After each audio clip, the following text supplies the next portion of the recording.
Tervetuloa Kaitaalle. Meillä on tämmöinen kastelitalo vuodelta 2007, 164 asuintilaa, ylhäällä 3 makuuhuonetta, alhaalla olohuone, keittiö, takkahuone, kirjastohuone, miten sen haluaa ottaa. Teknisiä tiloja löytyy, siinä on kodinhoitohuone, mistä päästään nätisti köpöttelemään sisään. Kokonaistila autokatoksen kanssa reilu 204.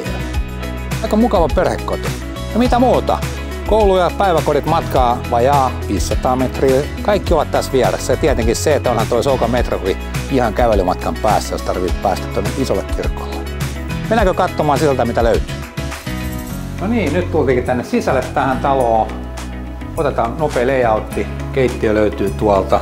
Tuolta löytyy saunaosasto, kodinhoitotilat. Ja nythän me sitten tästä tullaan pikkuhiljaa eteenpäin, niin päästään tänne olohuoneeseen ja tästä löytyy ruokatila.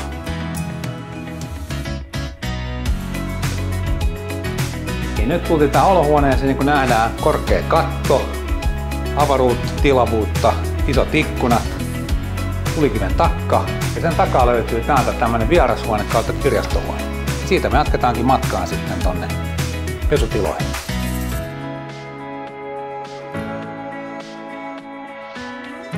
No niin, täältähän tietenkin löytyy kodinhoitohuone ja siellä on oma sisäänkäynti, eli lapset ja koirat ja miehet pääsee sieltä sisään. Mennään katsomaan, minkälainen kylppäri täällä on. Vau, kattokaa tätä lattiaa, mikä täällä löytyy. 2 suihkua löytyy.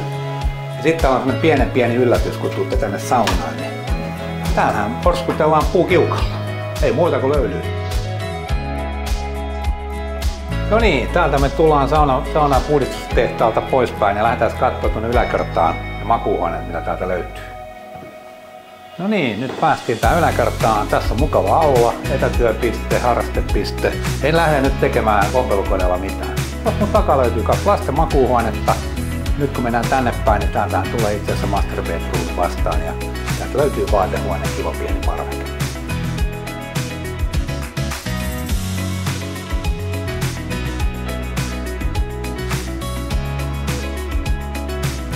Täältä tullaan suoraan keittiöstä tänne lasiterassille suoraan lounaaseen, eli aurinko tulee tulemaan tuolta etelästä ja se paistaa koko päivän tähän. Ja sitten jos oikein tykätään auringontosta, niin täällä on oikein komea terassi, missä sitä voi tehdä. Ja siellä on muuten pienen lapselle hiekkalaatikko jemmassa, siitä jos tänne lapsiperhe muuttaa. Kyllähän täällä kelpaisi olla ja viettää aikaa. Ja mehän ollaan täällä Kaitaalla ja mitä täältä löytyy? Täältä löytyy omakotitalo vuonna 2007 valmistunut.